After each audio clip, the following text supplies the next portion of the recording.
Let's talk to you about football, right? That's why we got you here, because you're a big football fan. Now, in the break, we were talking to you about VAR, and you instantly said, as soon as you walked in, you went, that ball was out. And you were talking about, of course, the Newcastle-Arsenal game. Yeah. And I was delighted the ball stayed in, because Bent is an Arsenal fan. I love seeing him suffer. Yeah.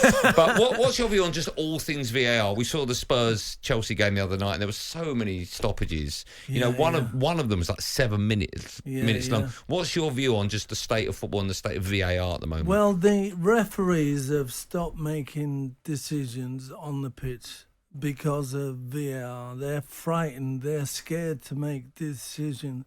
So something happens now, even though they can see it right in front of their eyes, they let it go to VAR, which is nonsense.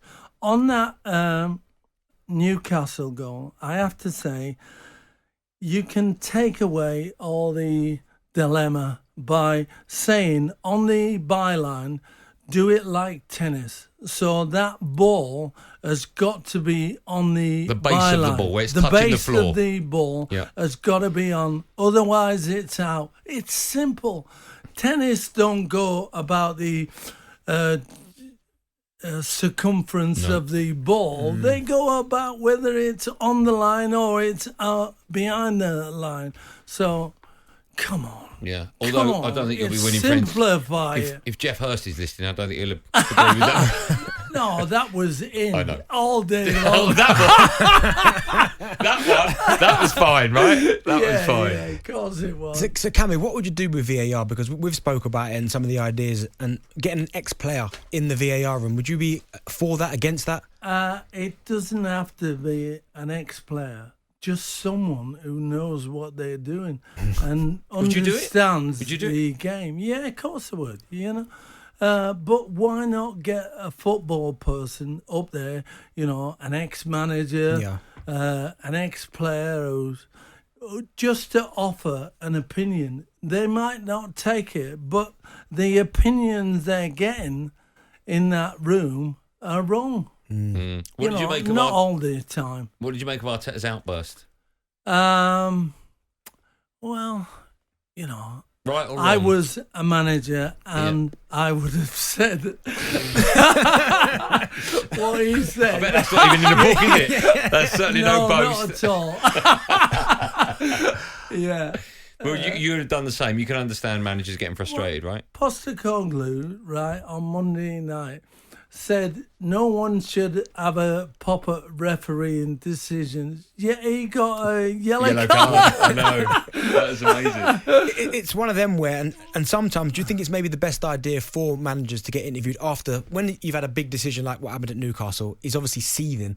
Yeah. Is that probably the best idea, to get him to do the interview, or maybe should they have got somebody else, like his number two? Definitely someone else. Yeah, because you're angry, you're boiling inside, and you won't let the number two go out. I'm doing it. I'm gonna tell them exactly what I think. So they do it. But like you say, they need a cooling off period. I interviewed Sir Alex Ferguson. I was the reporter in the, I'm not sure what cup it was, Carabao Cup, but it wasn't Carabao, in the early days. Yeah. And I had to interview Sir Alex after, it should have been Jeff Shreves. I was Gerard Houllier. I was meant to do him, but Jeff nabbed him on the pitch, so I ended up doing Sir Alex, and they were in the changing rooms for half an hour, and I was waiting for him to come out, and I'm thinking about stuff. What shall I say? First question, and of course the first question was wrong. And he snapped at me and slaughtered me from the beginning. Quite rightly, I have to say. And thankfully, Sky put me back onto Soccer Saturday and Goals on Sunday. You know what? Right? Oh my God, we could talk for years. You know the clip of "There's been a goal." Has there, or was it a red card? There's been a red card. Has there? I must have missed it. Yeah. I've heard that a billion times, and every time it makes me smile. Do you get? There's a lot of like comedians that have a catchphrase. They walk down the road and people shout it, and the comedians are like, "Oh, that was 20 years ago." Do you mind hearing that over? Is it as funny for you? Do you mind people coming up to you, talking to you about it? Because it is one of the most iconic moments of Soccer Saturday. Not at all. The one thing I do get is unbelievable, Jeff, every single day.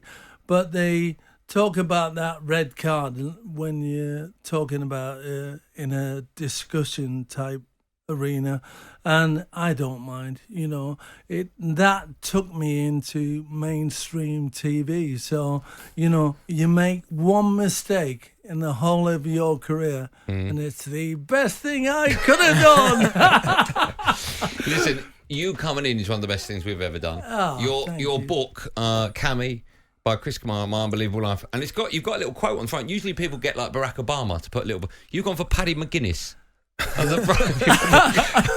Paddy's a friend. I know, we love Paddy. He's been on the show. It says, this is what Paddy says: "What a man, what a story, what a life." And I think that sums it up. Look at Bradley Walsh's on the back. Oh, I can't read. My eyes are so bad. An incredible book. I thought I knew Kammy well. I absolutely don't, because I didn't know he could read or write.